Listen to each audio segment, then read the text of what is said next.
ಈ ಕೋರಿಕೆ ಎಂಬ ಪದ್ಯದ ಮೊದಲನೇ ಪ್ಯಾರಾಗ್ರಾಫ್ನಲ್ಲಿ ಈಶ್ವರ್ ಸಣ್ಕಲ್ಲ ಅವರು ಜಗವೆಲ್ಲ ನಗುತ್ತಿರಲಿ, ಜಗದಳವು ನನಗಿರಲಿ, ನಾನಳಲು ಜಗವನ್ನೆತ್ತಿಕೊಳ್ಳದೆ, ನಾನಕ್ಕು ಜಗದಳಲು ನೋಡಬಹುದೇ.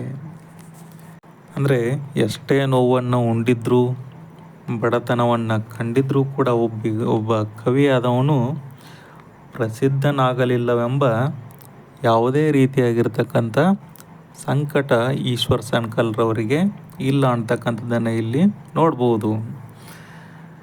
ಜಗತ್ತಿನ ಬಗ್ಗೆ ಒಳ್ಳೆಯ ಭಾವನೆಯನ್ನು ಹೊಂದಿದವರಾಗಿದ್ದರು ಅಂತಕ್ಕಂಥದ್ದನ್ನು ಈ ಒಂದು ಸಾಲುಗಳೇ ಸಾಕ್ಷಿ. ಹೇಗಂತಂದರೆ, ಜಗವೆಲ್ಲ ನಗುತ್ತಿರಲಿ, ಜಗದಳವು ನನಗಿರಲಿ. ಅಂದರೆ ಜಗತ್ತು ಸುಖಮಯವಾಗಿರಲೆಂಬ ಹಾಗೂ ಜಗತ್ತಿನ ದುಃಖವನ್ನು ಅದೆಲ್ಲವೂ ಕೂಡ ನನಗಿರಲೆಂಬ ಉತ್ಕೃಷ್ಟವಾಗಿರ್ತಕ್ಕಂಥ ಆಶಯವನ್ನು ಪದ್ಯದ ಮೂಲಕ ಇಲ್ಲಿ ಕೋರಿಕೊಳ್ತಾ ಇದ್ದಾರೆ ಅಂತಕ್ಕಂಥದ್ದನ್ನು ನೋಡಬಹುದು. ಹಿಂದೆ ಒಂದು ಕಾಲದಲ್ಲಿ ಮುದ್ದಣ್ಣ ಅಂತಕ್ಕಂಥ ಒಬ್ಬ ಕವಿ ಇದ್ದ. ಅವನು ವಿಶಿಷ್ಟವಾಗಿರ್ತಕ್ಕಂಥ ಕೃತಿ ರಚನೆಯನ್ನು ಮಾಡೋದರ ಮುಖಾಂತರ, ಉದಾಹರಣೆಗೆ ಸಂಭಾಷಣೆ ನಡೀತಾ ಇದೆ ಏನೋ ಅಂತಕ್ಕಂಥ ರೀತಿಯಲ್ಲಿ ಅವನು ಹೇಳ್ತಾ ಇದ್ದ. ಮುದ್ದಣ್ಣ ಮನೋರಮೆಯ ಸಂಭಾಷಣೆಯ ರೀತಿಯಲ್ಲಿ ಅಲ್ಲಿ ಒಂದು ಭವತಿ ಭಿಕ್ಷಾಂದೇಹಿ ಅಂತಕ್ಕಂಥ ಸಪ್ತಾಕ್ಷರಿ ಮಂತ್ರವನ್ನು ಕೂಡ ನೀಡಿದ್ದ. ಯಾಕಂತಂದರೆ ಇನ್ನೊಬ್ಬರ ಹಸಿವನ್ನು ನೀಗಿಸಲಿಕ್ಕೆ ಈ ರೀತಿಯೂ ಸಾಧ್ಯ ಇದೆ ಅಂತಕ್ಕಂಥದ್ದನ್ನು ಈ ಒಂದು ಸಪ್ತಾಕ್ಷರಿ ಮಂತ್ರದ ಮೂಲಕ ಮುದ್ದಣ್ಣ ಹೇಳಿದ್ದ ಅಂತಕ್ಕಂಥದ್ದನ್ನು ನಾವು ನೋಡ್ಬೋದು. ಇವೆಲ್ಲವನ್ನು ನೋಡಿದಾಗ ಕವಿಗಳು ಲೋಕದಿಂದ ಒಳ್ಳೆಯದನ್ನೇ ಬಯಸುತ್ತಾರೆ ಎಂಬುದು ತಿಳಿಯುತ್ತದೆ ಅಂತಕ್ಕಂಥದ್ದನ್ನು ಇಲ್ಲಿ ಗೊತ್ತಾಗ್ತದೆ. ನಾನು ಹೊತ್ತು ಬಿಟ್ಟರೆ ಇಲ್ಲಿ ಜಗತ್ತು ನನ್ನ ಕಾಪಾಡಲಿಕ್ಕೆ ನನ್ನ ಒಬ್ಬನ ಸಂಕಟ ನನಗೆ ಮುಖ್ಯವಲ್ಲ, ಅದರ ಹೊರತಾಗಿ ನನ್ನ ಹತ್ರ ಯಾರೋ ಒಬ್ಬರು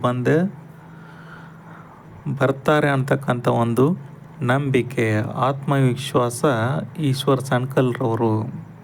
ಅದಕ್ಕೇ ಅವರು ಅದರ ಬದಲಾಗಿ ನಾನಕ್ಕು ಜಗವಳಲು ನೋಡಬಹುದೇ. ಅಕಸ್ಮಾತ್ ನಾನೊಬ್ಬನೇ ಹತ್ತು ಜಗವೆಲ್ಲ ಅಳ್ತಾ ಇದ್ದರೆ, ಉಳಿದವರೆಲ್ಲ ಸಂತೋಷದಲ್ಲಿದ್ದರೆ ಅದನ್ನು ನಾನು ಹೇಗೆ ಒಂದು ಸಹಿಸ್ಕೊಳ್ಳಿಕ್ಕೆ ಸಾಧ್ಯ ಅಂತಕ್ಕಂಥದ್ದನ್ನು ಸಂದೇಶವನ್ನು ಇಲ್ಲಿ ಕೊಡ್ತಾ ಇದ್ದಾರೆ ಅಂತಕ್ಕಂಥದ್ದನ್ನು ನೋಡ್ಬೋದು. ನಾನಕ್ಕು ಜಗವಳಲು ನೋಡಬಹುದೇ. ಇಲ್ಲಿ ನಾನೇ ನಕ್ಕು ಜಗವಳಲು ನೋಡಬಹುದೇ. ಹಾಗೇನಾದರೂ ಆದರೆ ನೋಡಲಿಕ್ಕಾಗತ್ತಾ? ಅಂದರೆ ನಾನು ನಗ್ತಾ ಇರೋದು ಲೋಕವೆಲ್ಲ ಸಂಕಟದಲ್ಲಿ ಇರೋದು ಅಂತ ಅರ್ಥ. ಈ ಯಾತನೆಯನ್ನು ನೋಡೋಕೆ ಆಗುತ್ತಾ ಅಂತಕ್ಕಂಥದ್ದನ್ನು ಇಲ್ಲಿ ಅವರು ಹೀಗೆ ಹೇಳ್ಕೊಳ್ತಾ ಇದ್ದಾರೆ. ಅಂದರೆ ನಗೆಯಲ್ಲೂ ಕೂಡ ವಿಶ್ವಕ್ಕೆ ಸಂದೇಶವನ್ನು ಸಾರ್ತಕ್ಕಂಥ ಸಾಹಸವನ್ನು ಮಾಡ್ತಾ ಇದ್ದಾರೆ ಅಂತಕ್ಕಂಥದ್ದನ್ನು ಇಲ್ಲಿ ಕೋರಿಕೆ ಎಂಬ ಪದ್ಯದ ಮೂಲಕ ನೋಡ್ಬೋದು. ನಗೆ ಎಂಬುದು ಎಲ್ಲರಿಗೂ ಬೇಕು, ನಿಜ. ಇಂಥ ಮನೋಧರ್ಮ ಲೋಕವೇ ಪ್ರಸನ್ನತೆಯಿಂದ ಇರಬೇಕೆಂದು ಬಡತನದಿಂದ ಒಬ್ಬ ಕವಿ ಬಯಸುವುದು ನಿಜಕ್ಕೂ ವಿಶ್ವ ಸಂದೇಶವೇ ಸರಿ. ತೆರವಾಗಿ ನನ್ನೆದೆಯು ಧರೆಯೆದೆಯು ಉಕ್ಕಿರಲಿ. ಅಂದರೆ ತೆರವಾಗಿ ಅಂದರೆ ಖಾಲಿ ಅಂತ. ಇಲ್ಲಿ ಪ್ರತಿಯೊಂದು ಭಾವನೆಯು ಎದೆ ಅಥವಾ ನಮ್ಮ ಹೃದಯದಿಂದಲೇ ಹುಟ್ಟುತ್ತವೆ, ಅಥವಾ ಅವು ಖುಷಿ ಬೇಕಂದ್ರೂ ಅವು ಹೃದಯದಲ್ಲೇ ಅಂತಕ್ಕಂಥದ್ದನ್ನು ಗಮನಿಸ್ಬೋದು. ಅಂದರೆ ನನ್ನ ಎದೆ ಬೇಕಾದರೆ ಬರಿದಾಗ ಹೋಗಲಿ, ನನ್ನ ಎದೆಯಲ್ಲಿರ್ತಕ್ಕಂಥ ಭಾವನೆಗಳು, ಸಂತೋಷಗಳು ಬರಿದಾಗಿ ಹೋಗಲಿ. ಆದರೆ ಅದು ಹೇಗಂತಂದರೆ, ಹೊಳೆಯಲ್ಲಿನ ನೀರು ಬತ್ತಿ ಹೋಗೋ ಹಾಗೆ ಆಗಲಿಬೇಕಾದ್ರೆ ನನ್ನ ಎದೆಯಲ್ಲಿ ಎಲ್ಲವೂ ಕೂಡ ಬತ್ತಿ ಹೋಗಲಿ. ಆದರೆ ಈ ಭೂಮಿಯಲ್ಲಿ ಎಲ್ಲ ಕಡೆಯೂ ಸಂತೋಷ ಅಂತಕ್ಕಂಥದ್ದು ಉಕ್ಕಬೇಕು ಅಂತಕ್ಕಂಥದ್ದನ್ನು ಈಶ್ವರ್ ಸನ್ಕಲ್ರವರು ವ್ಯಕ್ತಪಡಿಸ್ತಾರೆ. ಹೀಗೆ ನೀರು ಉಕ್ಕುದಂಗೆ ಸಂತೋಷ ಉಕ್ಕಿ ಹರಿಲಿ. ಆಗ ನಾನೇನು ಮಾಡ್ತೀನಪ್ಪ ಅಂತಂದರೆ ಅಂತಕ್ಕಂಥದ್ದನ್ನು ಇಲ್ಲಿ ತಮ್ಮ ಆಶಯವನ್ನು ವ್ಯಕ್ತಪಡಿಸ್ತಾ ಮುಂದಿನ ಸಾಲುಗಳಲ್ಲಿ ಹೇಳ್ತಾರೆ. ಧರೆಯೊಳಗೆ ತೇಲಿಸುವೆ ನನ್ನೆದೆಯನು. ಎಲ್ಲ ಕಡೆಯಿಗೂ ಸಂತೋಷ ಪಡುತ್ತಿರಬೇಕಾದರೆ ನಾನು ಅವರ ಜೊತೆ ಸೇರಿ ಮಳೆಯಲ್ಲಿ ಒಂದು ಕಾಗದದ ದೋಣಿ ಬಿಟ್ಟಂಗೆ.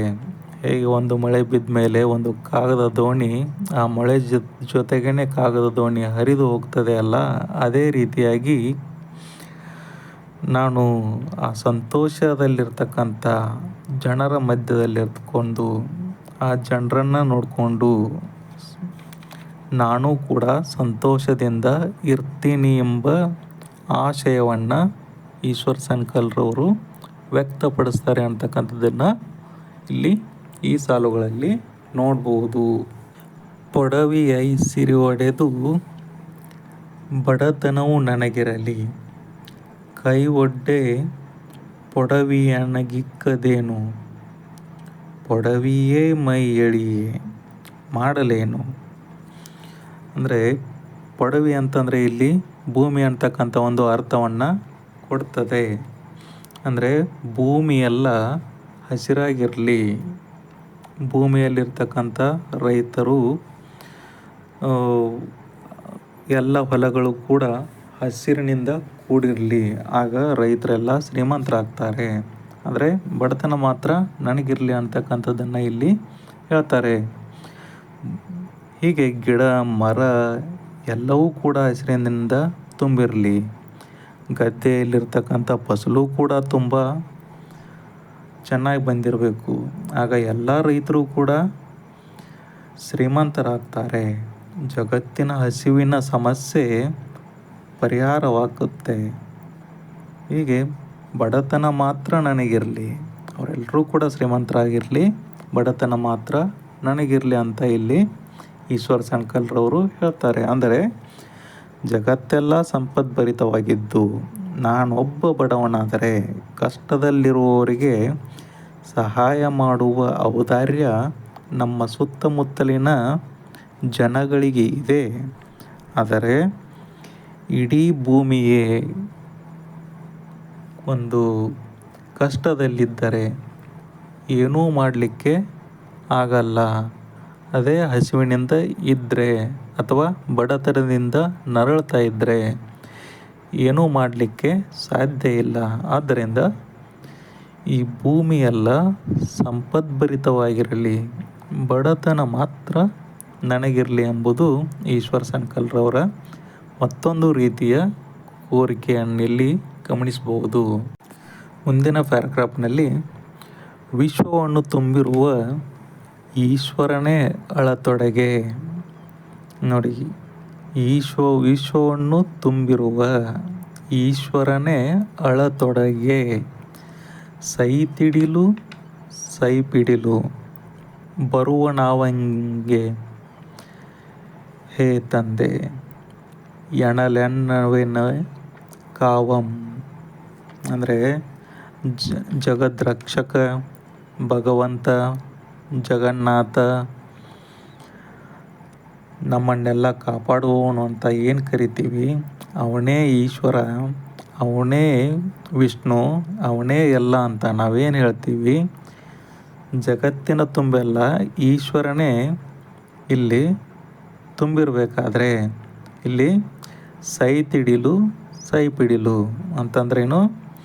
ಸೈತಿಡಿಲು ಅಂತಂದರೆ ಸಮಾಧಾನ ಮಾಡುವವನು, ಸೈಪಿಡಿಲು ಅಂತಂದರೆ ಕಾಪಾಡುವವನು. ಅಂದರೆ ಯಾರು? ಇಲ್ಲಿ ಭಗವಂತ ಅಂತಕ್ಕಂಥವನು. ಜಗತ್ತಿನ ತುಂಬ ಈಶ್ವರನೇ ತುಂಬಿರಬೇಕಾದ್ರೆ ಅಂತ ಈಶ್ವರನೇ ಅಳತೊಡಗಿದರೆ ಇಲ್ಲಿ ಇಡೀ ಜಗತ್ತಿನ ಜನ ಹತ್ರ ಸಮಾಧಾನ ಮಾಡಲಿಕ್ಕೆ ಈಶ್ವರ ಇದ್ದಾನೆ ಅಂದ್ಕೊಂಡಿದ್ದೆವು. ಆದರೆ ಅವನೇ ಅಳತೊಡಗಿದರೆ ನಮ್ಮನ್ನು ಸಮಾಧಾನ ಅಥವಾ ಕಾಪಾಡುವುದಾಗಲಿ ಅಥವಾ ಇಂಥದಕ್ಕೆ ಯಾರು ಬರಲಿಕ್ಕೆ ಸಾಧ್ಯ ಅಂತಕ್ಕಂಥದ್ದನ್ನು ಪ್ರಶ್ನೆಯನ್ನು ಮಾಡ್ತಾರೆ. ಹೀಗೆ ಅದಕ್ಕಾಗಿ ಯಾರೂ ಬರಲ್ಲ. ಅದಕ್ಕಾಗಿಯೇ ಅವನು ಚೆನ್ನಾಗಿರಲಿ, ಈಶ್ವರನಾದವನು ಜಗತ್ತಿನ ಜನರನ್ನೆಲ್ಲ ಕಾಪಾಡಲಿ, ರಕ್ಷಿಸಲಿ ಅಂತಕ್ಕಂಥ ದೃಷ್ಟಿಕೋನದಿಂದ ಹೇಳ್ತಾರೆ. ಬದಲಾಗಿ ನೆಪ ಹೇಳುವ ಅಂದರೆ ಬೇರೆಯವರನ್ನು ಈಶ್ವರನನ್ನು ಬಿಟ್ಟು ನಾವು ಬೇರೆ ಯಾರನ್ನು ಕಷ್ಟದಲ್ಲಿದ್ದಾಗ ಕರೆದ್ರೆ ನೆಪ ಹೇಳ್ತಕ್ಕಂಥ ಒಂದು ಜನರೇ ಹೆಚ್ಚಿದ್ದ ಕಾಲದಲ್ಲಿ ಅವನೇ ಸೂಕ್ತ ಒಂದು ಕಾಪಾಡಲಿಕ್ಕೆ ಅಂತಕ್ಕಂಥ ದೃಷ್ಟಿಕೋನದಿಂದ ಭಗವಂತ ಚೆನ್ನಾಗಿರಲಿ ಅಂತಕ್ಕಂಥದ್ದನ್ನು ಇಲ್ಲಿ ಹೇಳ್ತಾರೆ. ಆದ್ದರಿಂದನೇ ಇಲ್ಲಿ ಬಡತನ, ಕಷ್ಟ, ತೊಂದರೆ ನನಗಿರಲಿ, ಆಗ ಮಾತ್ರ ಜಗತ್ತು ಸುಖ ಸಂತೋಷಗಳಿಂದ ತುಂಬಿ ಅದನ್ನು ನೋಡಿ ನಾನೂ ಸಂತೋಷ ಪಡ್ತೀನಿ ಅಂತಕ್ಕಂಥದ್ದನ್ನು ಇಲ್ಲಿ ಹೇಳ್ತಾರೆ. ಹೀಗೆ ಒಟ್ಟಾರೆಯಾಗಿ ಈ ಒಂದು ಪದ್ಯದಲ್ಲಿ ಈ ಜಗತ್ತಿನಲ್ಲಿ ನಾವು ಒಂದು 2-3 ಟೈಪು ಜನರನ್ನು ನೋಡ್ಬೋದು. ಹೇಗಂತಂದರೆ ನಾವು ಒಳ್ಳೆಯವರಾಗಿರಬೇಕು ಅಂದರೆ ಸ್ವಾರ್ಥ ಮನೋಭಾವನೆಯಿಂದ ಕೂಡಿರ್ತಕ್ಕಂಥದ್ದವರು. ಇನ್ನೊಂದು ಕಡೆ ಸಮಾನ ಮನಸ್ಕರವರು, ನಾವು ಒಂದು ಒಳ್ಳೆಯವ್ರ ರೀತಿಯಿಂದ ಇರಬೇಕು, ಬೇರೆಯವರು ಒಳ್ಳೆಯವರಾಗಿರಬೇಕು ಅಂತಕ್ಕಂಥದ್ದು. ಇನ್ನೊಬ್ಬರು ಬೇರೆಯವರೇ ಚೆನ್ನಾಗಿರಲಿ ಅಂತಕ್ಕಂಥದ್ದು. ಅಂಥ ಒಂದು ಇದರಲ್ಲಿ ಇವರು ವರ್ಗಕ್ಕೆ ಈಶ್ವರ್ ಸಣ್ಕಲ್ರವರು ಇಲ್ಲಿ ಬರ್ತಾರಂತ ನೋಡ್ಬೋದು. ಇಷ್ಟು ಈ ಕವನದ ಒಟ್ಟಾರೆಯಾಗಿರ್ತಕ್ಕಂಥ ಭಾವಾರ್ಥ ಅಂತಕ್ಕಂಥದ್ದನ್ನು ನೋಡ್ಬೋದು.